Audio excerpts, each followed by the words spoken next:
winner of the New Jersey Press Association's Most Innovative Award. Welcome to another edition of Greater Media Broadcast News. I'm Susie Xie, bringing you this week's top headlines in Central New Jersey. Let's take a look at what's going on in your neighborhood. Gateway to the Jersey Shore, new school of thought, mastering the garden, Workers' Memorial Day, and the next installment of the Autism Puzzle, a New Jersey angle. Business leaders and officials from the Bayshore region have a message for summer tourists. The Jersey Shore begins right here. Once considered a preeminent tourist destination, the area lost many visitors when the Garden State Parkway opened, taking travelers to oceanside destinations farther south. Another setback came in 2012, when Superstorm Sandy wreaked havoc on towns such as Union Beach, Keyport, and Keansburg. But don't count them out just yet. Community leaders are working to renew interest in the region and rebrand it as the Gateway to the Jersey Shore. This month, they will kick off a marketing campaign that will promote the area's best assets. For more on what the Bayshore has to offer, see this week's editions of Greater Media Newspapers. And here's Jack Murtha with the next installment of the Autism Puzzle, a New Jersey angle. Nailing down the scope of services for adults with autism in New Jersey is no easy task. So many reforms have transformed the system since the mid-1900s, and so many more are slated to take hold, that an overview of the current standards can only represent this moment in time. But the state has come a long way from a past built on large, segregated institutions. Think of those stereotypical white-walled facilities that ultimately removed clients from the outside world. Now, state officials and experts on autism agree that community-based living is the way to go, and recent policy changes have reflected that line of thought. The State Division of Developmental Disabilities is the broker between adults with autism and service providers. The division is pushing for a slew of reforms that could further alter the landscape of services. That includes everything from funding for more flexible programs to the separation of housing and care components, to a new payment structure that they hope will eliminate financial waste in the system. But some experts believe that better services depend on a greater cash flow.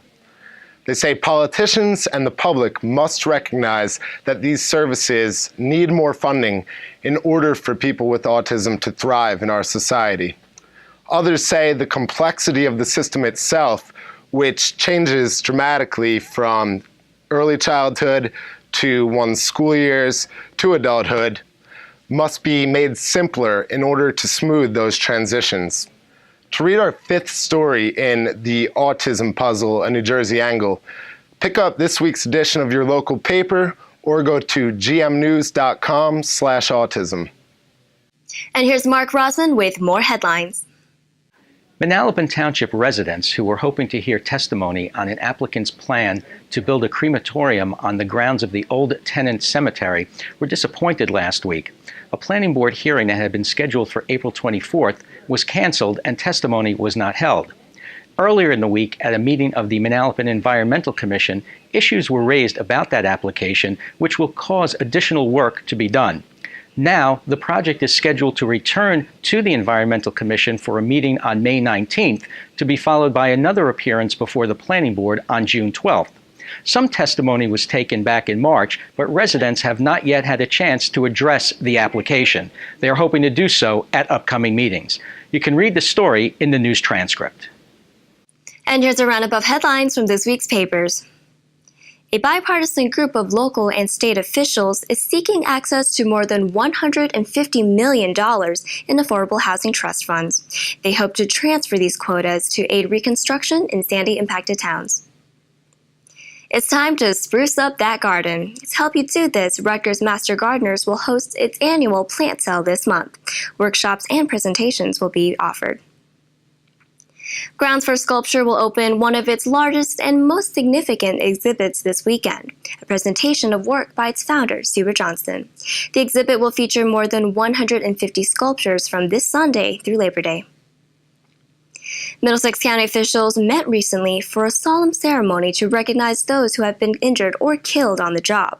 As part of the National Workers' Memorial Day, the event drew attention to the need for better health and safety conditions in the workplace. For more on these stories, see this week's editions of Greater Media newspapers. And here's Tim Morris with an update on the local sports scene.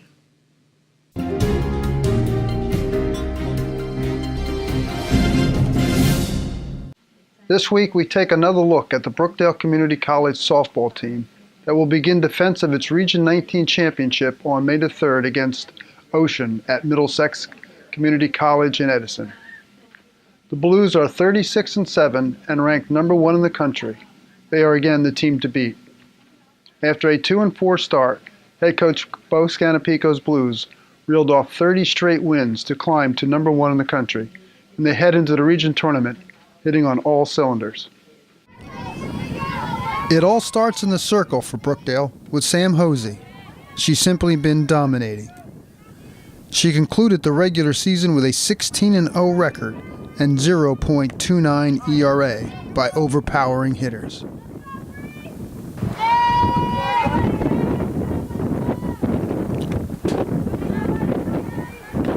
With a team batting average of .412, everyone has been hitting the ball for Brookdale, like Bobby Bowler here,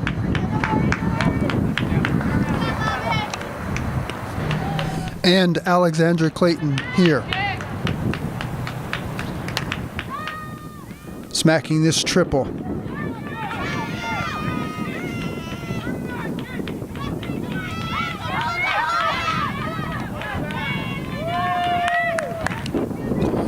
But no one has been hitting the ball better than Cassidy Brzezowski, who has been toured at the plate all season. She's batting .513 with 49 RBI.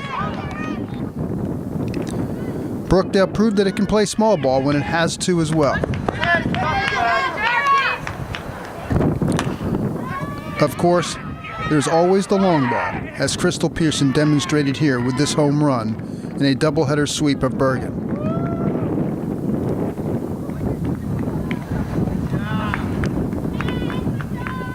This is Tim Morris for Greater Media Newspapers. New Jersey has some competition, and officials are upset because it could cost the state a portion of its Sandy funds. Keith Miller has more. A growing bipartisan group of New Jersey officials is lobbying the federal government to protect the state's Sandy recovery aid, which they fear could be diverted to other states. Senator Robert Menendez, Congressman Frank Pallone, and state legislators Joseph Kyrillos, Jennifer Beck, and Declan O'Scanlan have all expressed concern that the Department of Housing and Urban Development could award billions in funds from the Congressional Sandy Aid bill on a nationally competitive basis, aiding states that weren't impacted by the storm. In this week's Hub, Atlanticville, and Independent newspapers, we outline how the $16 billion Sandy Aid bill has been spent so far, including the more than $1 billion that has already gone toward disaster recovery efforts in states such as Missouri and Colorado. We also speak to officials with the Department of Housing and Urban Development who say they have not decided how the remaining funds will be spent. A state education task force says it's time for a new school of thought. Here's Kathy Chang with the details.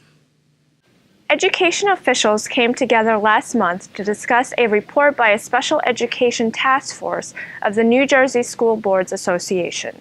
The 120-page report, A Service Not a Place, includes 20 or so recommendations for local school boards, addressing early intervention, literacy, shared services and regional delivery incentives, local initiatives, Medicaid reimbursement, eliminating impediments, transportation, improved district and state level data collection, and changes in state and federal funding. The state education panel says New Jersey needs to move away from the thought of public education as two separate systems for general and special education, but rather a continuum of interventions, programs, and services that respond to the individual needs of the student. NJSBA officials said the recommendations are for boards of education to review and eventually adopt in their districts. For more information, visit our website, gmnews.com. For more in-depth coverage and additional stories, see this week's editions of Greater Media newspapers. Keep yourself updated by liking us at facebook.com/Greater Media Broadcast News. I'm Susie Shia. Thanks for tuning in.